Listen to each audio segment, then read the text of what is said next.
Ang kulam ay hindi lamang karamdaman ng dala. Minsan kamalasan at ang pinakamasakit ay kamatayan. Ating tunghayan ang kwento ni Samson, isang mekaniko na hari ng talyera. Kinatatakutan ng bawat mabibigat na salita na lumalabas sa kanyang bibig dahil sa sumpang kanyang dala.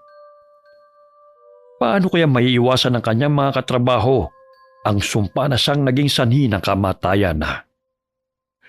Paano mapipigilan ng binatang si Erwan at ng kanyang kaibigan ang nagbabadyang panganib sa kanilang buhay? Ating tunghayan ang kwentong ito sa Ingkong Ikalawang Yugto.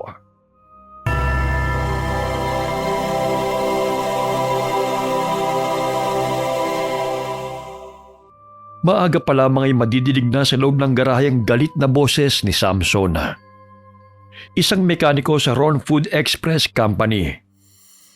Sa tuwing may nasisirang sasakyan, ay binubuliwan niya ang mga driver at pahinante. Kahit alam nitong normal lamang sa mga sasakyan ang masira dahil sa haba ng biyahe at lubak-lubak na daan. Kuya Paolo, nakakatakot naman si Mang Samson. Ha?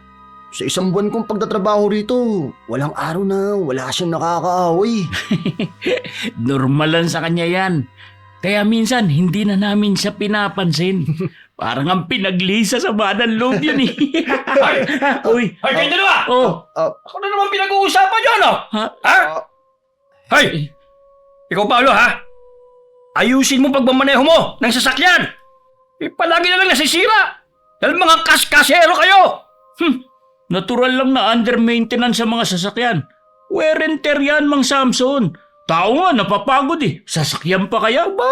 Namimiloso mo ka pa, ha? Ang sabihin mo, hindi kayo maingat sa pagmamaneho! Kalma lang. Hindi! Hindi, relax lang. Ay, baka atakin ka sa puso niyan eh. Magpasalamat ka na nga lang, may kinukumpuni ka pa sa sasakyan eh. Dahil kung wala, di wala ka ng trabaho. Tarantado ka! Ay, nako. Mang Samson naman huwag ka na magalit. Ila mo na lang yung lakas mo sa pagkukumpuni ng 2 truck. Mamaya, sigurado mapapagod ka. Halika na, Erwan. Merienda muna tayo. Iwan natin muna dyan. Sa lubong ang kilay ni Samson ang iwan siya na magkaibigan. Isang driver si Paulo at 2 taon na siya nagtatrabaho sa kumpanya. Kaya't nagagawa na nitong sagot-sagutin si Samson na mekaniko. Si Paulo nagpasok kay Erwan sa kumpanya nang mangailangan sila ng pahinante. Masasanay ka rin sa ugali ni Mang Samson. Kaya nga maraming nagsisialisa na baguhang driver dahil sa talas ng dila niya. Oo nga eh, nung unang linggo ko nga rito, kahit wala naman akong nagawang mali, sinigwan pa rin niya ako eh. Ganyan talaga siya, papansin. Mas napagkakamalan pa siyang may-ari kaysa kay Sir Ronaldo eh. Tama, kung gaano nga kabait si Sir, no? Gano'n naman kasama ugali ni Mang Samson. Wala nga siya naging kaibigan dito eh. Bukod doon sa kapatid niya na mainitin din ang ulo. Ang pinagkaiba lang nila, hindi ganong palamura si Bert. Pero yun si Mang Samson, lahat ng mga baguhan, sinisita niya. Sira na naman! Noong isang linggo ko lang inayos itong preno transito na! Mga buwisit! Oh, tignan mo. Tignan mo siya oh. Akala mo naman talaga araw-araw pagod. Tulog lang naman ang tulog ang ginagawa niya rito kapag wala siyang kinukumpuning sasakyan. Palibhasa, problemado sa asawa eh. Kaya dito niya binubunton yung galit niya. Kuya, bakit? Ano ba nangyari? Sinabi sa akin ng sekretarya nating si Bel na may ibang lalaki yung asawa niya. Hala, Nalaman nun dahil magkapit-bahay sila. Madalas niyang naririnig na nag-aaway ang si Mang Samson at ang asawa niyang si Bina. grabe. Kuya naman pala eh. Oras ng uwian. Traffic. Kaya't nayayamot na naman si Samson. Nakikipagsiksikan siya sakay ng minamanehong motor. Ilang sandali may matandang pulubi na lumapit sa kanya. Nakangisi ito habang nanlilimos. Iho, pwede bang makahingi ng barya? Ibibili ko lang ng pagkain. Wala akong pera dito. Lumayo ka nga! Dumi-dumi mo! Puro lang kayo hingi! Magtrabaho nga kayo, mga buwisit! Barya lang naman ang hihingin ko. Kahit magkano lang naman. Hoy! Hindi ka ba nakakaintindi? Wala nga akong may bibigay sa'yo. Isa pa, huwag kang ang paharang-harang dyan sa daan. Baka masagasaan pa kita eh. Tsaka ang baho mo. Ang dumi-dumi mo. Mamaya mahawa pa ako ng mikrobong dala mo eh. Hala, alis! Hindi ka lang maramot, kundi napakasama pa ng ugali mo. Blah! Umalis ka nga sabi! Ang baho ng hininga mo! Ay, ano ba yan?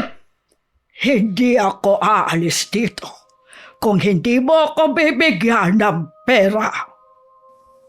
Binuguhan siya ng hininga ng matandang babae. Dahilan na malanghap ni Samson ang mabahong hininga nito. Dahil sa inis, tinadyakan ni Samson ang matandang pulubi, kaya't natumba ito. Ilang sandali nagsimula ng umusad ang traffic at naiwan ang matanda na nakaupo sa gilid ng kalsada. Masama kang tao. Nararamdaman ko na maitim ang iyong budhi. Magagamit kita upang palakasin muli ang aking kapangyarihan na matagal nang binawi ng aking kalaban. Madudugtungan din ang aking buhay sa pamamagitan ng mga kaluluwa na iyong maibibigay sa akin. Simula ngayon, lahat ng negatibong salitang lumalabas sa iyong bibig ay siyang mangyayari. Isang sumpa ng nakalalasong dila. Kahit na nagkaroon na ng sugat sa siko, ay tumatawa pa rin ang matanda. Dahan-dahan siyang tumayo habang hinahatid ng tingin si Samson sakay ng motorsiklo. Paulit-ulit itong sumasambit ng mga kataga at kinukumpas pa ang dalawang kamay. Ilang sandali may itim na usok na lumabas sa bibig nito na sumasama sa ihip ng hangin. Kahit malayo ng distansya nila, pumasok pa rin ang itim na usok sa katawan ng lalaki. Muntik pa itong mabangga sa poste ng sandaling yon. Ano yun? Biglang dumilim na lang ang dinadaanan ko ah. Mabuti lang nakapagpreno ako. Muling nagmaneho si Samson pauwi ng kanilang bahay. Pagdating niya roon, wala ang kanyang asawa. Saan naman kayong babaeng yun? Buisit. Wala pang sinaing. Paglalandi na naman kasing inaatupag eh. Oh, ano na naman ang idinadabog mo dyan? Huwag mo namang sirain ang kaldero. Hoy, anong oras na? Pero hindi ka pa nakakapagsaing? Palibasa, mas inuuna mo yung paglalandi sa labas kaysa gawin ang obligasyon mo rito sa bahay. Bumili pa ako ng bigas. Tsaka, hindi ko maiwan-iwan si Nanay Gracia dahil may lagnat siya kanina. Hinaan mo nga yung boses mo. Hoy, sabihin mo, pinuntahan mo na naman yung kalaguyo mo. Dinadahilan mo pa yung pagbili ng bigas eh, para makalis dito sa bahay. Oh, ayan ang bigas, kainin mo! Ako sawang-sawa na ako sa ugali mo, ha? Alam mo, Samson, hindi ako bumalik dito sa bahay dahil sa'yo. Kundi naaawa ako kay Nanay Gracia dahil itinuring ko na rin siyang tunay kong ina. Kahit ikaw ang tunay niyang anak, hindi mo nga siya naaalagaan ng maayos. Puro na lang konsumisyon ang ibinibigay mo sa kanya. O sige, lumayas ka! Siguraduhin mo lang na hindi ka na babalik dito kapag nangangailangan ka ng pera. Hoy! Samson! Para malaman mo, ha? Ang perang binibigay mo sa akin, ipinambibili ko ng mga gamot at ginagamit ko sa pagpapacheck up ni Nanay Gracia.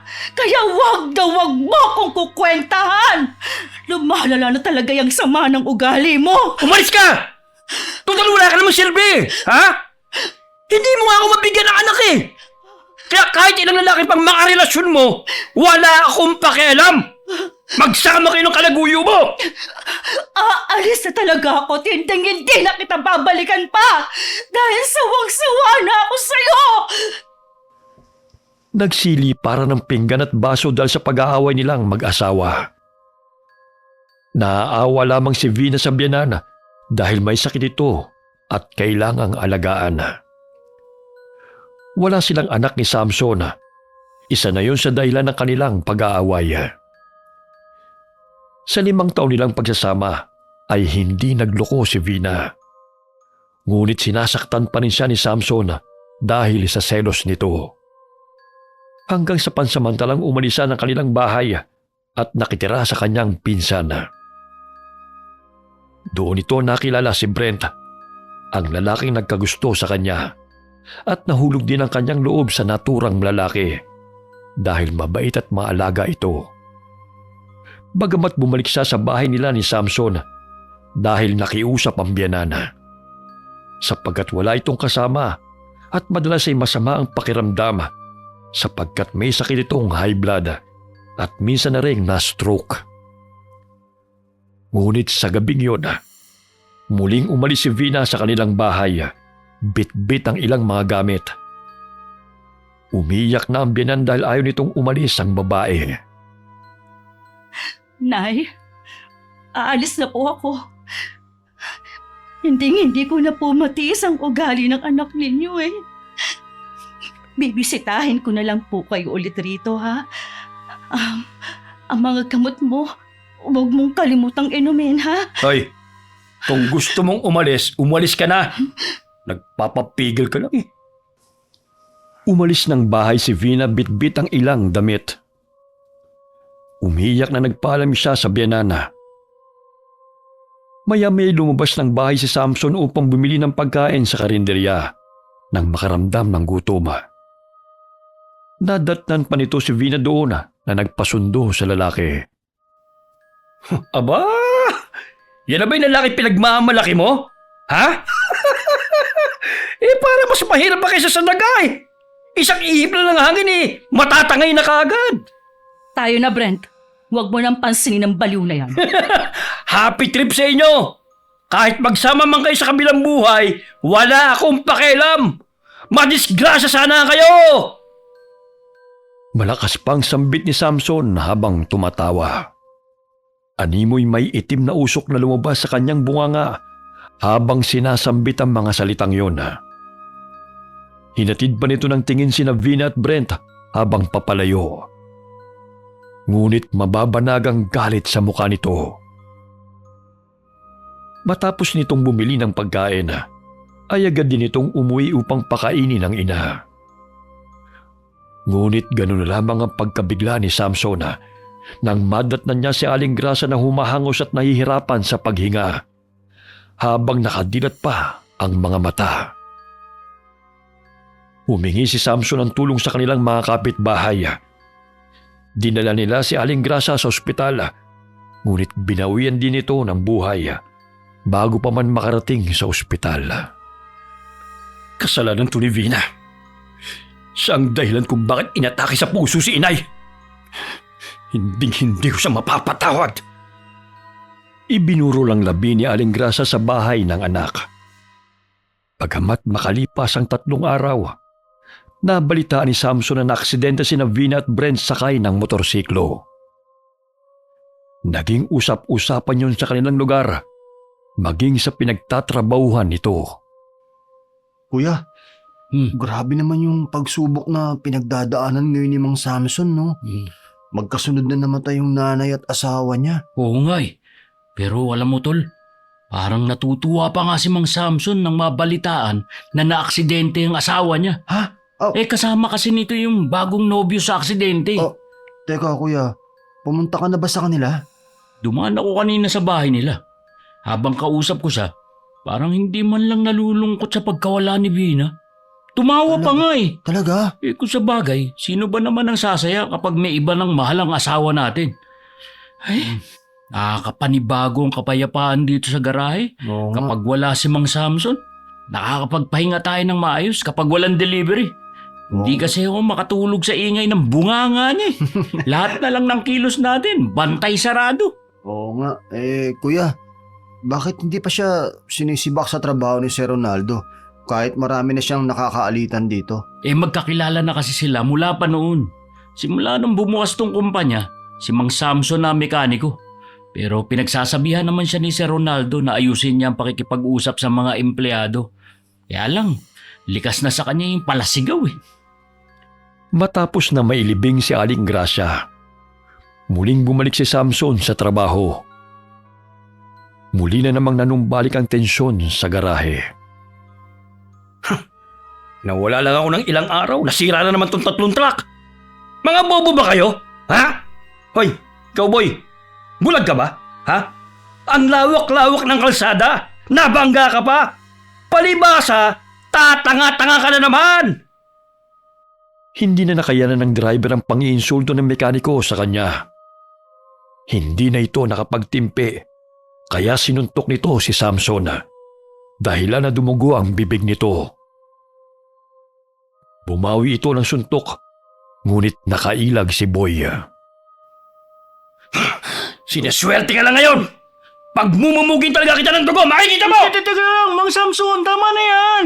Mainit na naman ulo mo, easy ka lang. Disgrasya naman yung nangyari. Uwisa ka pa eh! Ha? Uy, Kaskasero ko rin magpatakbo ng sasakyan! Kaya madalas na nag-overheat! mas mainit pa ang ulo mo kaysa sa truck na minamaneho ko eh. Kalma lang, Mang Samson. Natural mag-overheat yun dahil luma na katulad ng pagmumukha mo. Ay, hindi, Talanta! hindi yun brand new. Umalis ka nga sa harapan ko, Paulo. Kahit magkampihan pa kayo, wala akong pakialam. Hoy, cowboy, tandaan mo to. Hindi pa tayo tapos. Dahil hindi lang kita pagmumumugi ng dugo. Pati ngipin mo, ipalulunod ko sa'yo. Pwe! Mang Samson, mag-ingat kayo sa paglalakad ha. Baka pumadulas ho kayo sa tumagas na krudo. Wala akong pakialam. Tumahimik ka! Makalipas ang 3 araw na alitan ni na Samson at Boy, biglaan ang pagsusuka ng dugo ng driver. Wala naman itong iniindang sakit ayon sa asawa nito, kaya gano'n na lamang ang pagtataka ng mga kamag-anak ni Boy. 2 araw itong nanatili sa ospital at agad ding binawian ng buhay sa hindi maipaliwanag na sakit. Kawawa naman ang naiwang mag-ina ni Boy. Pero ang sigla pa niya nung nakaraang linggo ha. Oo nga eh. Biglaan lang yung pagsusuka niya ng dugo. At saka, wala naman daw siyang sakit sa baga. Oo, Ayon doon sa asawa niya. Teka, kuya. May napapansin ka bang kakaiba sa kinikilos ngayon ni Mang Samson? Parang ganun pa rin naman. Mainitin ang ulo. Sa lubong ang kilay. Tama. At puro na lang negatibong lumalabas sa bibig niya. Hindi, kuya. Ang ibig ko sabihin, alam mo yun, parang mas bumigat yung aura niya. Mas lalong bumagsik yung itsura niya. Diba? Yung tipong mas nakakatakot. Ay ano, gusto mo bang pabasbasan natin siya? O di kaya, paliguan ng agua de bendita? Grabe Ha? ka naman. Baka para bumayad siya. Hindi naman sa ganun. Nakakilabot kasi yung mga salitang binibitawan niya eh. Ano yun? Para pang may dalang sumpa. Napahawak si Erwan sa kanyang kwintas. Nararamdaman din niyang may nagbabadyang panganib. Sapagkat ang kwintas na yun ay may batong mutya na ibinigay sa kanya ni Lola Molly bago siya lumuwas ng bayan upang magtrabaho. Halika na, tol. Oh. Handa na yung mga stocks na di-deliver natin. Sige. Ay, hindi pa man tayo nakakalis. Parang nagsasabong na naman dun, oh. Ayun, oh. Oo nga kuya. Si Peter naman ang kaaway ni Mang Samson ngayon. Konting bagay talaga, pinalalaki niya eh. Hindi ka na nasanay dyan. Kuya Pao, nakita mo ba yon? Alin? Ayun oh. Yung itim na usok na lumalabas sa bibig ni Mang Samson matapos niyang bulyawan si Peter. Naku, palagi namang umuusok ang ilong at bunganga nun eh. Daypan dragon. Halika na. Malayo-layo pa yung pupuntahan natin. Hayaan mo na silang magrambulan dyan. Maya-maya, titigil din yung mga yan. Hoy, ikaw! Anong titingin-tingin mo, ha? Wala, Mang Samson. Uy, sinabi ko na kasi sa'yo, pumasok ka na rito Sige eh. na, ito na. Nadamay ka patuloy sa galit niya. Hayaan mo silang magrambulan dyan. Umalis ng garahe yung magkaibigan na. Ngunit hindi pa rin tumitigil ang dalawa sa pagsasagutan na. Hanggang sa awatin na sila ng kanilang mga katrabaho. Makalipas ang 1 linggo, matapos ang alitan ni Samson at Peter, nagulantang ang mga empleyado nang mabalitaan ng bigla ang pagpanaw ni Peter. Kuya, paano kung may sumpangan dalayang si Mang Samson? Kasi lahat ng mga nakakaaway niya namamatay. Sumpa. Oo. Dati pa naman kasumpa-sumpa yung ugali nun eh. Hindi. Hindi nagbabago. Hindi, kuya. Hindi yun ang ibig kong sabihin. Paano kung siya ang dahilan sa pagkamatay ni na Aling Vina, ni Boy, at ngayon naman si Peter? Ika, hindi naman siguro nakakamatay yung salita. Nagkasagutan din kami nun, nung baguhan pa lang ako rito. Talaga? Halos basagin pa nga niya yung mukha ko eh dahil naapakan ko ang paa niya habang nagkukumpuni siya ng sasakyan. Pero ito buhay na buhay. Oh, Oo nga, pero Kuya Pao, hindi mo ba napapansin na sunod-sunod nang namamatay ang mga nakakaalitan niya ngayon? naku, nagkataon lang siguro yun. Huwag kang nerbiyoso. Kailangan kong malaman kung may sumpangan dala si Mang Samson. Uuwi ako ng probinsya sa susunod na linggo at sasabihin ko to kay Lola Molly. Hindi pwedeng manahimik at tumunganga na lang ako sa sulok habang isa-isang namamatay ang mga kasamahan namin. Maging okay. Ano? Maging ako ay hindi ligtas. Malalim na naman yung iniisip mo. Halika na. May bubuhatin pa tayo mga kahon. Bilisan mo. Oo, kuya. Teka, kuya, siya nga pala. Kailan ba yung libing ni na Peter at Boy? Sa Sabado kay Boy. Sa araw ng Miyerkules naman kay Peter. Wala naman tayong delivery sa araw na yun. Kaya makakadalo tayo sa libing nila. Bahagyang napatakip ng tenga si Arwan nang biglang makarinig siya ng sunod-sunod na boses na bumubulong sa kanya. Paulit-ulit na umalingaw-ngaw sa kanyang tenga ang nakakakilabot na tinig. Sumpa ng kamatayan? Ano yun? Oh, Ron, bakit? Masama ba pakiramdam mo? Magpahinga ka na muna. Hindi kuya. Pero may naririnig kasi akong boses eh. Ay naku, gutom lang yan. Bilisan na nating kargahin to mga kahon para makapagpananghalian na tayo. Muling narinig ni Arwan ang mga boses. Paulit-ulit na sinasambit ng mga ito ang nakakalasong dila na siyang dahilan ng sumpa. Tama na! Pakiusap! Uy, Tol! Ano nangyayari sa'yo? Pakiusap! Magsitingan kayo! Uy, Erwan! Tumigil ka nga! Tinatakot mo naman ako eh! Peter! Boy! Ate ko! Si Vina! Teka, ano ba nangyayari sa'yo, Tol? Huwag mo naman tawagin ng mga patay. Mamaya magpakita pa sila sa atin eh. Kuya Pao! Nandito sila! Ha? Nagbibigay ng babala na mag-iingat tayo kay Mang Samson! Dahil siya ang dahilan kung bakit sila namatay! Biglang nawala sa kanyang paningin ang mga nakikita niyang kaluluwa nang lumapit si Samson sa kanila. Sapagkat nadinig nito ang sinabi ng binata. Hoy! Erwan! Ito sinasabi mo na akong dala ng pagkamatay nila Peter at Boy, ha? Tarantado ka! Kung namatay man sila, wala akong kasalanan doon! Mang Samson! Mang Samson, pakiusap naman oh. Huwag ka na magsalita. Kahit sandali lang, itiko mo yung bibig mo. Pinipigilan ni Aaron na makapagsalita si Samson sa pamamagitan ng pagbusal nito ng tinapay sa bibig ng lalaki. Pakiusap. Makinig ka sa akin, Mang Samson. Kahit ngayon lang, alam kong hindi ka maniniwala sa sasabihin ko. Pero, napagtanto ko, Mang Samson, tama ang hinala ko. Yung itim na usok na madalas kong nakikita sa tuwing bumibitaw ka ng masasamang salita. Ang mabalasik ng anyo at ang mga taong nagpapakita sa akin para magbigay ng babala. Totoong may sumpa kang dala, Mang Samson. Kaya pakiusap. Huwag ka na magsalita ng negatibo o masasama. Ano ba yan? Baka mabubulunan na ako sa tinapay eh. Ay, anong sumpa-sumpang pinagsasabi mo ha? Loko ka rin eh no? Ate ka ba? Eh kung sasabihin ko bang mamamatay kayo lahat na nandito, magkakatotoo ba yun? Mang Samson! Mang Samson! May lumalabas na namang itim na usok sa bibig mo. Magpatingin ka na sa doktor ha? Dahil may problema ka na sa utak. Wag na wag mo akong pagbibintangan ng kung ano-ano ha? Ufa kang pakrit. Gusto mo bangan kita? Ha? Inambahan pa nitong susuntukin ang binata. Ngunit pinigilan siya ni Paulo. Matalim pa itong nakipagtitigan sa binata bago umalis.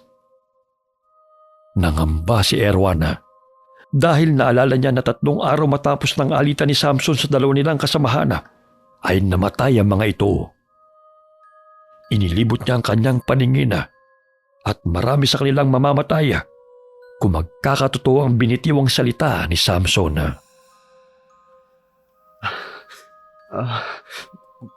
Kuya Pao, kailangan na nating gumawa ng paraan para mapigilan ang sumpa. Dahil lahat tayo na nandito mamamatay. Erwan, totoo ba yung sinasabi mo? Oo. Huwag ka naman magbiro ng ganyan. Kuya Pao, alam kong mahirap paniwalaan. Pero sa mahikang itim, Kuya Pao, walang imposible. Kailangan na nating humingi ng tulong ngayon din kay Lola. Ayoko pang mamatay, Erwan. Okay. Dahil lang sa sumpa-sumpa na yan. Hindi pa ako handa. Buntis ang ate Jessa mo at maliit pa ang panganay ko. Agad na pinaharurot ni Paulo ang sasakyan. Matapos na maikarga ang mga kahon na naglalaman ng pagkain, ay hinatid muna nila ito sa mga tindahan. Mabuti, 3 bagsakan lang ang delivery natin ngayon. Oo nga eh. Nakatapos tayo na maaga. Kuya, may tatamayin! Tingnan! Uy! Nasaan na siya? Nabangga ko ba? Ha? Parang hindi naman. Kinabahan ako. Pero wala na siya sa gitna ng kalsada. Saan kaya siya pumunta?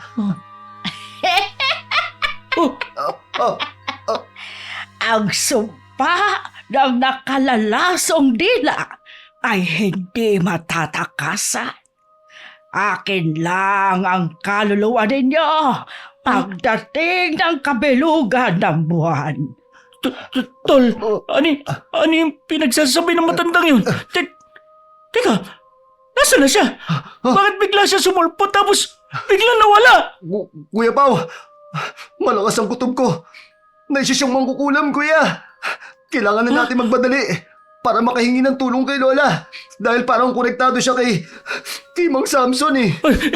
Bilisan na natin bago pa tayo mamatay dito. Ayoko pa mabiyuda ang ate Jessa mo. Mag-focus ka sa pagmamaneho, kuya. Mamaya mabangga pa tayo eh. Tumidilim na. Kinikilabutan na ako, tol. Parang nakasunod lang sa atin yung matanda. Huwag mo na lang siya tingnan. Nakikita ko to sa side mirror eh. Sige na, hayaan mo na. Magpatuloy ka lang sa pagmamaneho. Ilang sandali mabilis na inapakan ni Paulo ang preno nang biglang may paniki na sumalubong sa sasakyan. Tumalsik pa ang dugo nito sa salamin sa lakas ng pagbangga nito. Ano ba yan, tol?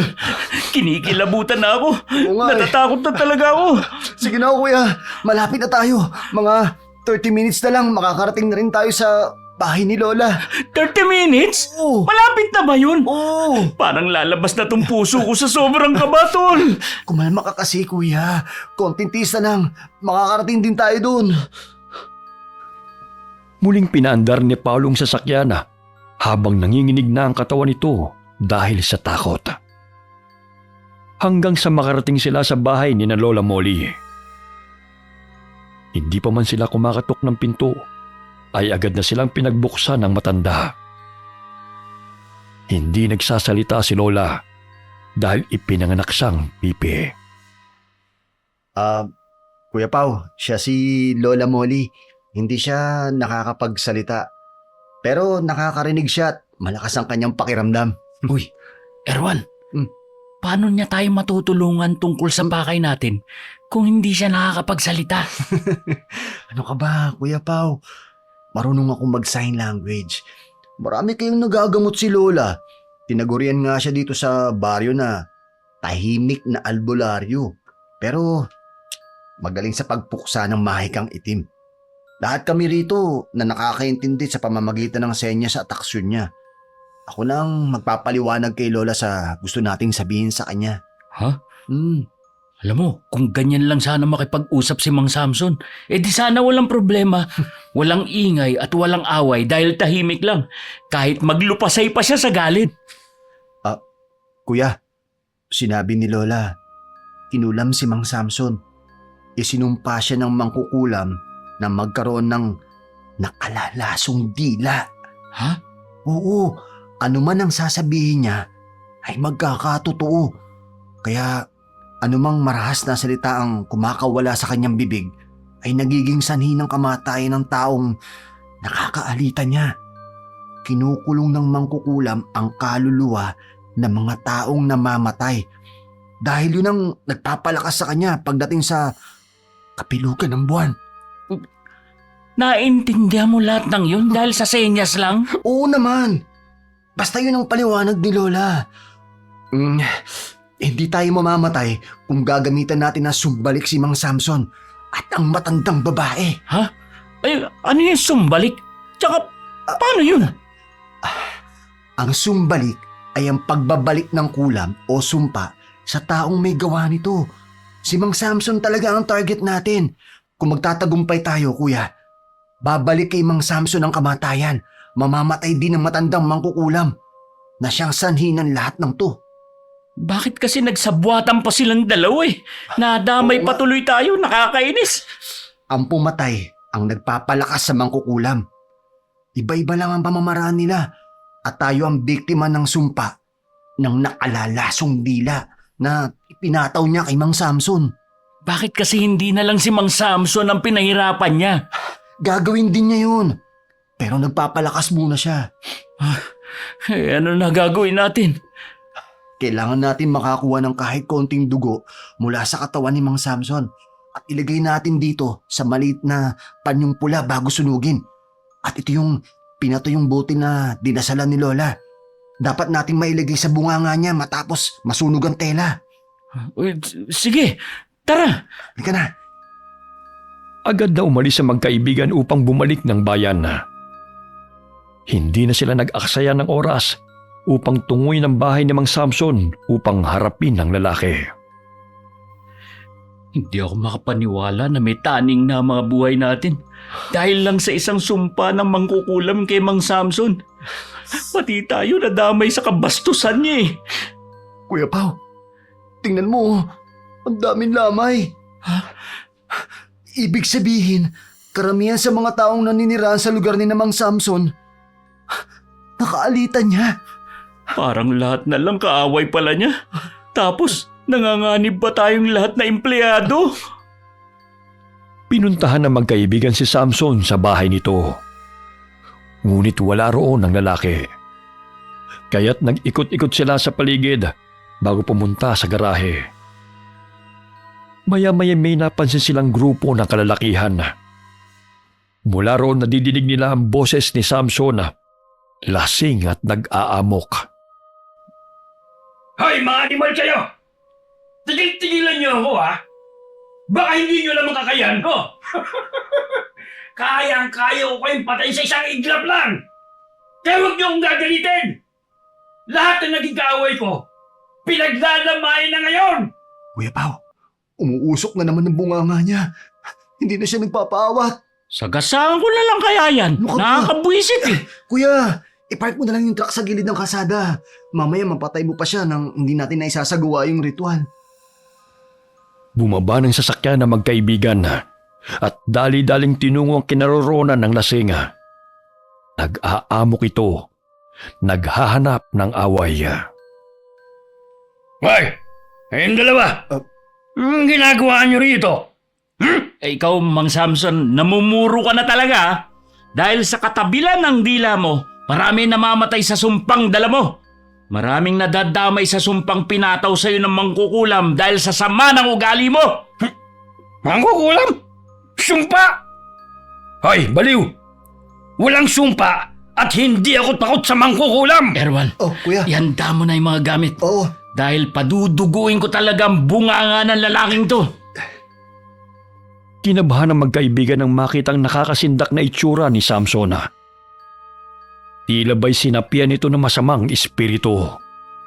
Sapagkat nanlilisik at namumula ang mga mata nito, hindi nakatulad sa pangkaraniwang lasinggero. Sinugod nito ang mga taong nakasagutan at isa-isa itong bumabagsak. Hala, Erwan, ano nangyayari sa kanya? Bakit mas lalong pumangit? Kuya, talagang nilamon na siya ng kadiliman. Kung ano-ano na ang mga masasamang salita ang kumakawala sa kanyang bibig, kailangan na natin siyang patahimikin. Grabe ang lakas niya. Tumitilapon ng mga lalaking sumusugod sa kanya. Pero hindi ako magpapatalo. Kailangan ko makakuha ng dugo sa kanya. Erwan, susugurin ko siya para mabaling ang atensyon niya sa akin. Sige, kuya. Hoy! Mang Samson! Anong ginagawa mo, ha? Akala mo, ikaw na siga sa lugar na to? Halika rito! Dahil babasagin ko yung mukha mo! Sa pagpating katawan mong yan? Akala mo makakaya mo ako? Ha? Muling tumakbo ang binata patungo sa likod ni Samson nang mabaling ang pansin nito kay Paulo. Ngunit bahagya itong lumingon sa kanya at malakas siyang tinadyakan. Aray! Ang sakit ng tiyan ko. Akala mo siguro ha? Hindi mo mapipigilan ang kamatayan. Dahil konting-konti lang. Manunumbalik ng kapangyarihan ko sa pamamagitan ng lalaking to! Grabe, parang 10 Mang Samson ang pinagsama-sama sa katauhan niya. Nakakatakot na talaga siya. Pero hindi ako titigil hanggat hindi ko nagagawa ang sumbalik ng ulam. Mang Samson! Humanda ka!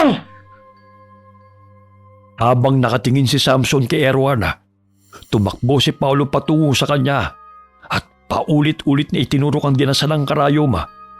Kasing laki yun ng karayom na pinagtatahi sa sapatos. Bawat isa sa kanila ni Erwan ay mayroong karayom at mga butil na dinasalan ni Lola Molly. Aray! Sakit ng pinti ko! Tigilan mo yan! Sige, Kuya Mau! Pipigilan ko siya! Ipahid ko agad yung pulang tela sa dugo niya! Mga hangal! Bitiwan ninyo ako! May nakuha na akong dugo! Susunugin ko na ito! Pero, wala pa lighter! Lighter! Ito lighter! Saluhin mo! Nanlaki ang mga mata ni Samson nang makitang sinindihan ni Paulo ang pulang tela na may konting patak ng kanyang dugo. Nang ibukan nito ang bibig dahil sa naramdamang init ng katawan, ay ibinato ni Erwan ang dinasalang butil ng itim na palay sa bibig ng lalaki. Napatras ang magkaibigan nang makitang halos lumabas ang itim na usok sa bungang at mga mata ni Samson. Ilang sandali bumagsak ito sa kalsada habang nakadilat ang mga mata. Tinubuan din ito ng pantal at bukol-bukol sa buong katawan. Pahiwatig na bumalik sa kanya ang sumpa ng kulam. Hindi makapaniwala ang mga taong naroon nang masaksihan ang nangyari kay Samson. Hindi nagtagal ay binawian ito ng buhay. 2 araw matapos na mamatay si Samson, natagpuan din ng mga residenteng matandang babae na walang buhay sa gilid ng kalsada. Sa tulong ni Lola Molly na isang albularyo, ay napigilin nito ang kamatay ng kanyang apong si Erwan at ng mga katrabaho nito na dulot ng sumpa ng mangkukulam. wakas. Okay, sana po nagustuhan yung kwento namin ngayon. Shout out po tayo. Happy birthday kay Zane Axel Ranyada from Phoebe Ranyada.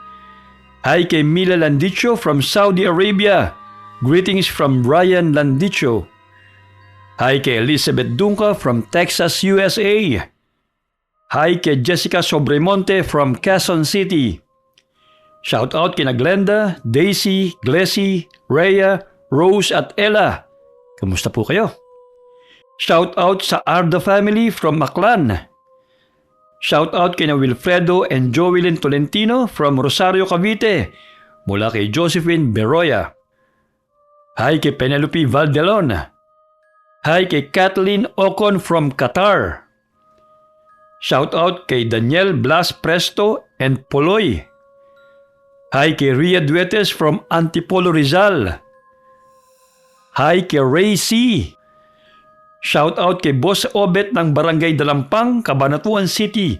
Galing kay Robert Celestino. Hi kay Jackie Lu Ponce. Hi kay Rain Castor from Kuwait. Hi kay Violeta Ramada from Saudi Arabia.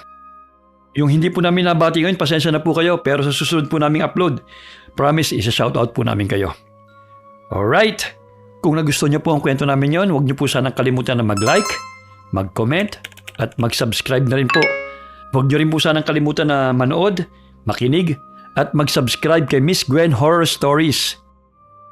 Malaking tulong po ang suporta niyo para magpatuloy po ang aming mga channels. Muli po, marami pong salamat sa inyong lahat, and God bless all of you.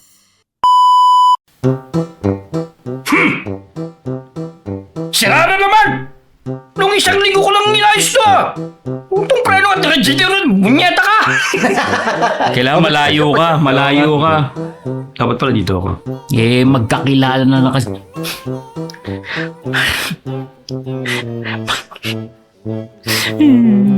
Oo naman. Tawa ko bigla. Ang dami kasi sinabi. Dapat, yan yun. Ganun lang eh. Sorry. Hindi dapat ako matatawa. Lahat yun eh. Kasi lahat yan eh. Hindi ako senyas niya. Ganun lang. Ay ibinato ni Erwan ng landin. Ay ibinato ni Erwan ng idinasal.